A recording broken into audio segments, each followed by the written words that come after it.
Nous allons parler des transmissions pathologiques, transmissions transgénérationnelles ou quand la vie de nos aïeux influence notre quotidien. On sait que chaque lignée se distingue par son héritage narratif propre. Les histoires familiales se transmettent de génération en génération, offrant aux descendants la possibilité de se reconnaître dans une descendance et de se rattacher à la légende originelle qui forge l'identité du clan et le mythe qui cimente cette identité familiale. Bien que certains faits marquent davantage les esprits, on sait que toutes les anecdotes, tous les récits n'ont pas la même portée dans une famille.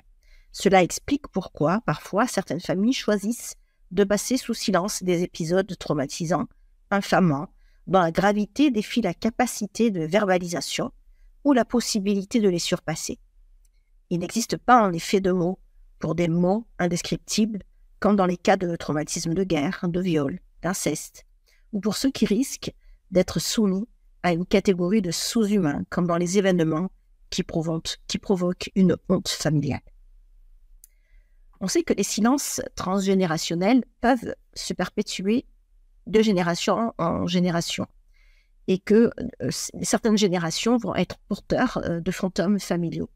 Selon Anne Ensla Schunzelsberger, les secrets de famille, c'est comme une patate chaude que l'on se repasse de main en main et ça brûle toutes les mains au passage, de génération en génération, jusqu'à ce que l'on arrive à retrouver et à traiter le drame et le traumatisme initial. Je vous invite à aller regarder sa vidéo sur YouTube. L'incapacité de symboliser des événements dramatiques peut entraver la transmission intégrale du patrimoine familial aux successeurs, les privant ainsi d'une part de leur héritage culturel et psychologique. Néanmoins, même si le silence est scrupuleusement préservé et les secrets jalousement gardés, ils émergeront inévitablement métamorphosés en expressions subtiles que la psyché collective de la famille, l'inconscient groupal, se chargera d'exprimer, bien que de manière voilée. Comment s'opère la transmission alors que le secret est bien gardé? D'abord, la mère est vectrice de transmission. On sait que ça peut se faire par le biologique. Quand la mère stresse, elle va inonder son enfant d'hormones de stress. Donc, le fœtus va être impacté forcément par ce que vit la mère. Lambert Nel, dans son article « Génétique et transmission transgénérationnelle », note qu'un nombre important d'éléments récents montrent que les gènes et leurs expressions sont influencés par l'environnement et les événements de la vie. Le développement et le comportement de l'individu s'en trouvent dès lors influencés. Ça va se faire aussi par la communication non verbale. Évidemment, les éléments qui sont refoulés vont sointer par des comportements des adultes que l'enfant ne va pas comprendre. Il y a aussi des impacts sur la relation. Les silences vont impacter la dynamique familiale et les relations inter- et transgénérationnelles. Cela, évidemment, va contribuer à des dysfonctionnements familiaux qui vont affecter les relations, la confiance et le bien-être global de la famille.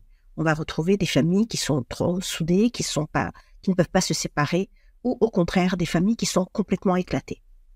On va avoir une rupture dans la communication. Certains éléments ne vont pas pouvoir être transmis et cela va évidemment impacter les barrières émotionnelles où on va être trop dans les émotions ou absolument pas, on va être complètement coupé de ces émotions.